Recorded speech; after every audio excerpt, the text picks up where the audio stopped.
Welcome back. This is Ryan Parsons with ChurchBlogTheory, and this is the third and final portion of our survey report.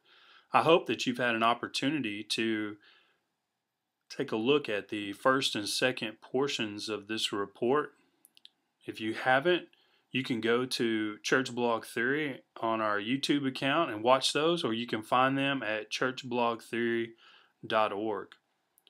This section, it really focuses on the second, third, and fourth goals of our survey.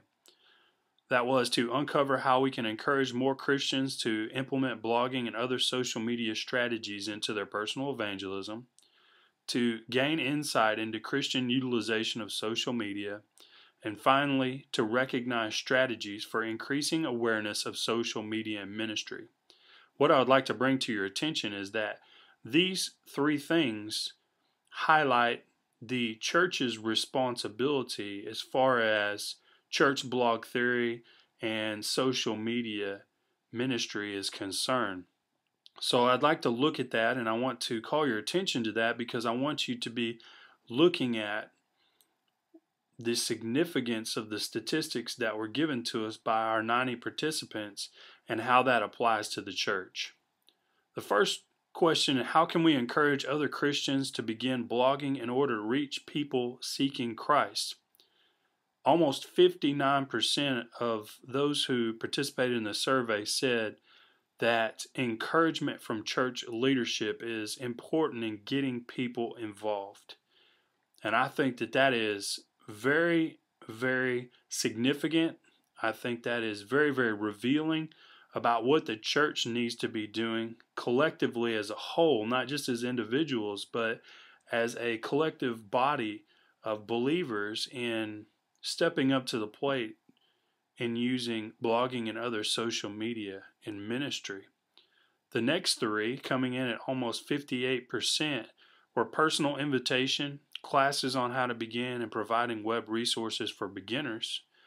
I think are all important because that's exactly what Church Blog Theory is trying to do. We're trying to offer an online presence that invites other Christians to participate. We provide seminars, classes, and personal help, one-on-one help to get people started on the road of using this media in ministry and evangelism. And we're striving our best to provide web resources for beginners so that they have a place where they can go at any time of the day or night to figure it out at their own pace and begin in this important area of ministry and evangelism. So just to reiterate, encouragement from church leadership.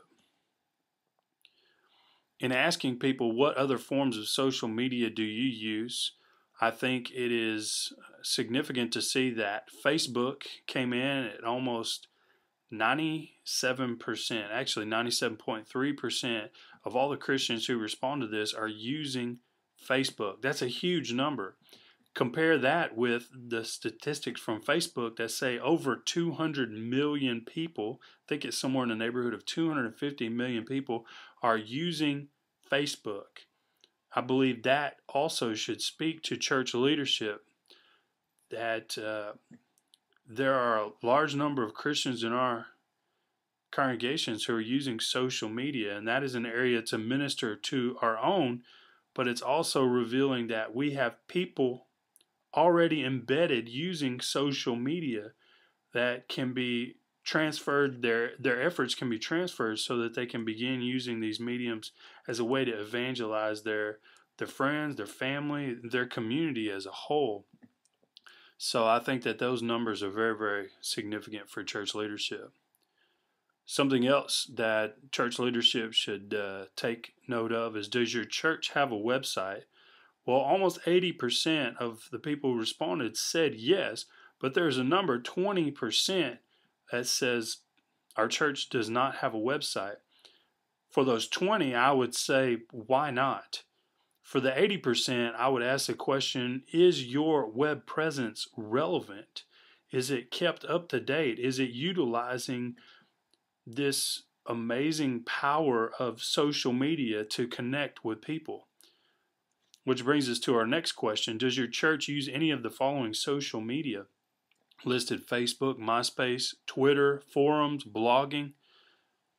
But overwhelmingly, 63% said none. I think that is very, very concerning that we have a global phenomenon, a cultural wave of how people communicate, but yet the church, in well over half, and I would suggest that this number is probably much, much higher, are not utilizing the relevant media of the day to connect with where people are at. And I think that should tell our church leaderships that we need to get on board. We need to step up to the plate and get very, very aggressive with how we deal with these things. How can the church use the internet better to reach people seeking Christ? Facebook groups came in at 72.6%. That correlates very, very well with the statistics that were provided for us in this survey and what we know about Facebook. Audio sermons at 72.6%. That could also be given on Vimeo or YouTube as video sermons as well. We know that YouTube is I think the second largest search engine in the world. So people are using it, and Christians believe it would be beneficial to help the church reach out to lost souls. And finally, at 67.1% is minister blogging. And I think what this tells the church leadership is that the audio sermons come from the church, minister blogging comes from the church, Facebook groups where the church would invite members, tell members about things that are going on, have discussions, provide a place to connect for your members and also for members of the community. All of those things speak to the leadership, but we know that almost 65% or more of churches are not utilizing this. I think what this tells us is that there is a great need to urge churches to get involved with social media and ministry.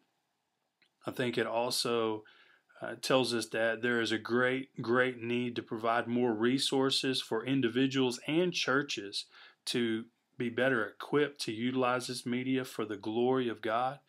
I want to encourage you to stop by Church Blog Theory and continue in this discussion so that we can indeed equip the saints for works of service and prepare them to share the gospel message of Jesus Christ. So visit us at churchblogtheory.org and let's continue the conversation. I appreciate your attention and I pray that God blesses you.